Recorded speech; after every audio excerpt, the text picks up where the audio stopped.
Olá! O Banco Central divulga o maior lucro dos últimos 4 anos. Saúde! Uma experiência na Alemanha treina pessoas com deficiência visual para ajudarem no tratamento do câncer de mama.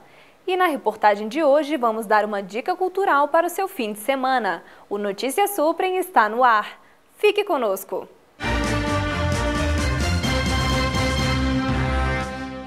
O Banco Central apresentou o maior lucro semestral desde 2008, com um valor acima de 12 bilhões de reais. O resultado foi divulgado nesta quinta-feira pelo Conselho Monetário Nacional. Além disso, houve ganho com operações cambiais na ordem de 32 bilhões de reais. O dinheiro deverá ficar guardado, podendo ser usado somente para resgatar a dívida pública.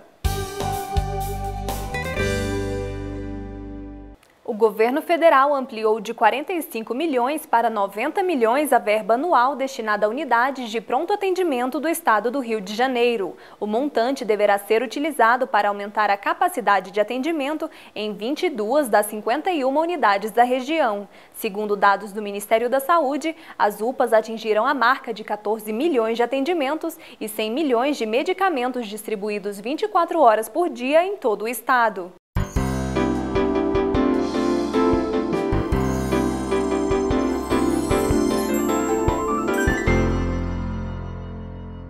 Essa é a semana em que se comemora o Dia do Folclore. E em meio a tantos jogos tecnológicos, será que as crianças conhecem as brincadeiras genuinamente brasileiras? Nós fomos conferir. Veja na reportagem.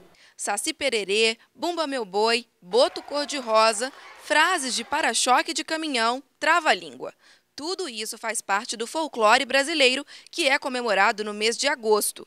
Todas essas lendas e brincadeiras sempre estiveram presentes nas escolas do país. Acontece que hoje, com tanta modernidade e atividades tecnológicas, o folclore perdeu um pouco de sua força. Mas, mesmo assim, algumas escolas tentam manter viva a nossa tradição. Cerca de 600 estudantes entre 6 e 10 anos dessa escola na Asa Sul, que fica na região central de Brasília, tiveram um dia inteiro dedicado ao folclore. E a experiência mostrou que mesmo tão pequenas, ainda é possível fazer com que as crianças valorizem a cultura brasileira. Uma das coordenadoras da escola conta que o objetivo é resgatar uma cultura que está se perdendo com o tempo. Eles vão buscar todas as histórias, né? As lendas, as parlendas, de onde elas vieram, como que vieram, a medicina, tem as músicas, as cantigas de roda, que hoje a gente quase não vê porque é uma geração da internet. Então a gente busca justamente para isso, para eles verem o quanto é bom, como os pais brincavam, como os seus avós brincavam, então eles vão pesquisar com eles. Essa professora explica que quando conhecem melhor o assunto, os alunos ficam muito curiosos e interessados. Eles abraçam com muito afinco, né? E gostam muito, participam e assim ficam muito curiosos com as palavras, com as coisas, danças antigas, né? Aí a gente, sem querer, às vezes vai recuperando além do que a gente programou. E, realmente, depois de um dia falando de folclore, as crianças estavam afiadas sobre as lendas e brincadeiras que giram em torno do tema. O que você aprendeu sobre folclore? Sobre a lenda da Iara, a lenda do Curupira, de vários personagens. Eu acho que é a história do Saci, né? Muito conhecida. O Boto Cor-de-Rosa, que é muito interessante para as crianças da minha idade. Aprendi sobre as superstições, que foi o nosso grupo. Algumas já sabia, como da estrela cadente, mas outra que de passar manteiga na pata do gato não conhecia não. Está aí um exemplo de que mesmo com tanta tecnologia, é importante sempre ressaltar o valor da nossa cultura tradicional. A Fundação Universitária para o Vestibular está com inscrições abertas para o Programa Seletivo 2013 da Universidade de São Paulo e da Faculdade de Ciências Médicas da Santa Casa. As inscrições podem ser feitas até o dia 10 de setembro e a taxa é de R$ 130. Os interessados devem se inscrever pelo site www.fuvest.br.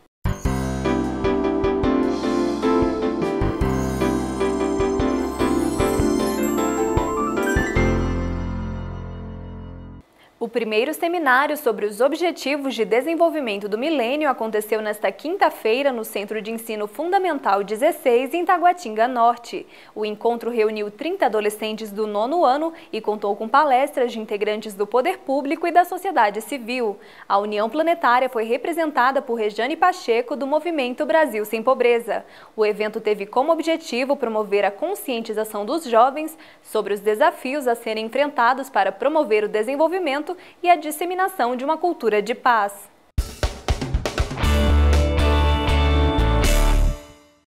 Fim de semana chegando e a dica de entretenimento é a peça 12 Homens e uma Sentença. O espetáculo estreia neste sábado no Centro Cultural Banco do Brasil. Direto de São Paulo, chega a Brasília a peça 12 Homens e uma Sentença. O enredo é baseado em um teleteatro norte-americano, criado na década de 50, que em seguida se tornou um dos mais famosos filmes de tribunal. O diretor do espetáculo explica que o tema abordado mostra a discussão de um júri que decidirá pela condenação ou absolvição do réu. A peça conta a história de um júri com 12 membros que vão analisar um caso de um rapaz de periferia. Eles só têm duas opções: ou eles inocentam o rapaz e colocam ele na rua, soltam, ou eles condenam. Então, nesse sentido, a peça discute muito mais do que o caso em si, a própria rigidez da lei. São 12 cidadãos discutindo a lei. A peça trabalhará também a questão do preconceito. Isso porque o acusado mora em região de baixa renda, o que acaba influenciando na opinião de alguns jurados. Além dessa discussão que a peça tem sobre o preconceito, quer dizer, é um garoto de periferia. Será que se fosse um garoto de classe média, ele seria julgado da mesma maneira? Então essa é uma das questões que a peça aborda. O diretor afirma que um dos motivos que faz o público se interessar pelo tema é o fato de tratar de um assunto cotidiano. Ele lembra que as histórias sobre fóruns e julgamentos estão sempre em debate. Eu acho que a peça fala de um exercício de cidadania. Nós somos uma democracia muito jovem no Brasil, nós estamos começando a exercitar a nossa cidadania. Eu acho que a questão forense está na ordem do dia nesse momento, em Brasília especificamente, né? Então eu acho que há um grande interesse. Com 13 atores em cena, a peça 12 Homens e uma Sentença completará 300 apresentações aqui em Brasília. Ao todo, o espetáculo já foi visto por mais de 50 mil espectadores. O diretor conta que está com muitas expectativas para a estreia na capital federal. Nós vamos falar para as pessoas que vivem na cidade. E esse é um público muito especial. Eu já vim a Brasília várias vezes com peças do Grupo Tapa e sempre os espetáculos foram muito bem recebidos, com um retorno de público muito grande, com uma reação da plateia muito sutil, muito delicada e de muita qualidade. O espetáculo tem classificação indicativa de 12 anos e os ingressos custam R$ 3,00 a meia entrada. As apresentações são de quinta a sábado às 9 horas e domingo às 8 horas da noite. Uma ideia de um ginecologista alemão está revolucionando o tratamento de câncer de mama. Ele treinou um grupo de mulheres com deficiência visual para detectar possíveis nódulos nos seios das pacientes. As pessoas que não enxergam costumam ter outros sentidos mais apurados, como o tato. O resultado dessa experiência é que as novas examinadoras tiveram mais sucesso do que os próprios médicos na detecção de tumores. O governo alemão agora pretende estender a iniciativa para outros centros de saúde.